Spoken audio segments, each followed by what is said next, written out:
परदेश गइल जरूरी बा का? जाइम ना कमाइम ना तब खैबू कहाँ से? कमा के ले आई ना तब चमकैबू कहाँ से?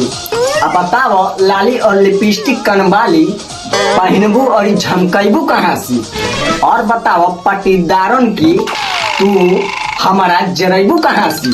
पैसा रही तबे न कमाल देख लेबू। हम जाए परदेश हमार तबे न पहिरबू झमकैबू। जाए दो कमाए दो। अरे पगली घरे रहो ना तो कहाँ से लगे फेल लगली? समझ में ना आवेला तोरा। जा देख ना तो के नहीं जाए के। हम जाए ना तो बताओ कि कहाँ से खैबी? नहीं जाए के। अरे कमाई ना तो कहाँ से चमकैबे? जा दे जाती ना नहीं जाए के तो के। बता ना कहिया ले घरे रही? कहिया ले? 1 रुपया कहीं से आवे वाला ना बा, केहू देवे वाला नहीं बा। हमारी दादा मार के हमन के अलगे कह दिए बा।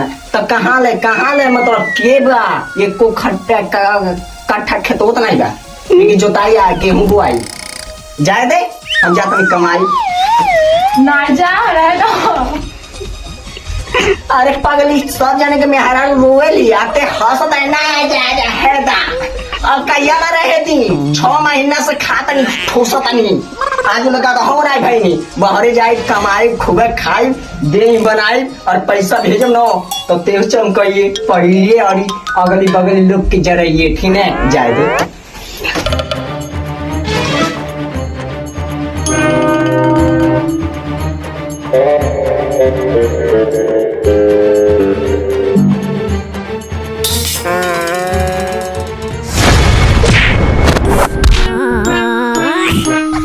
हम रही घर ई जइहे बहारा लग तो मरवा की नाती।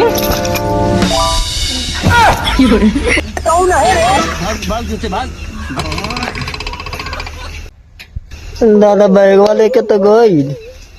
चला हम चलो तन जप बाबू कोनो मंदिर पे अब खइह और बनइह पहड़िया झमकइह का अपने भैया के बोला के नैहरे जइह कौनो प्रभाव नहीं पड़ी।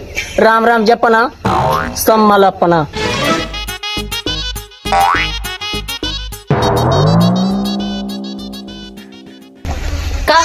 कहाँ जाता हो अन्ना गुस्सा में लगाता? अब इन्हें एक मिली दिमाग खैले बिया ते खाओ मत जो जात नहीं हो।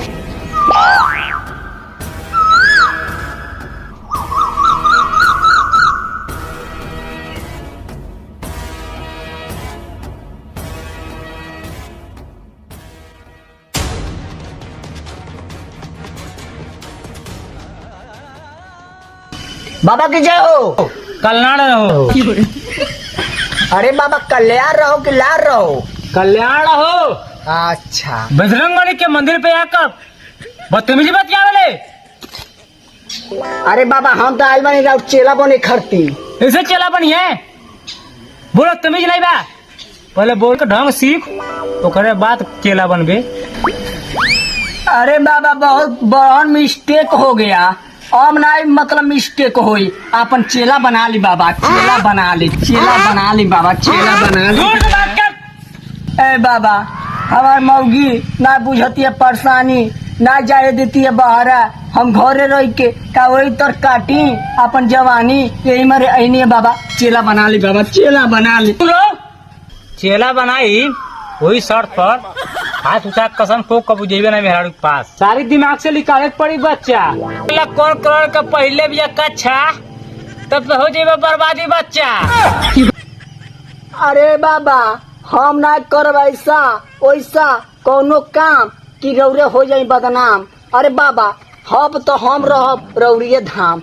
जय हो श्री राम। फिर मिलेंगे गाइज अगले वीडियो में।